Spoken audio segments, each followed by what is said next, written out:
ماشینی که خوشم بیاد تو خیابون ببینم میارمش. کیلش زار باشه، خیلی دیگه مثلا چیز باشه، جرثقیل زنگ میذارم میاد میزنه میاد. جرثقیل مدارک از شما نمیخواد؟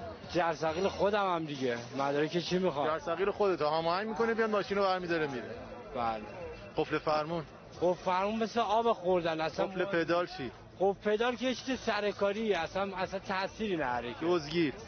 دزدگیر مهم نیست، 30 ثانیه دزدگی قطع میشه تموم میشه رو میره. جی پی اس هم معنایی نداره. من یه فندکی میذارم توی ماشین، کل جی پی اس ماشین کلا قطع میشه تا موقعی که بری یه جا خودت پیداش کنی. مردم چیکار کنن که نتونی ماشینشون رو ببر؟ دزدگیر تصویری بندازن. دزدگیر تصویری تو خونه هم ریموتش صداش در میاد. موقعی که من میام قطع میکنم دزدی رو، ریموت خونه میفهمی. شما میتونی برسی خودت دم در.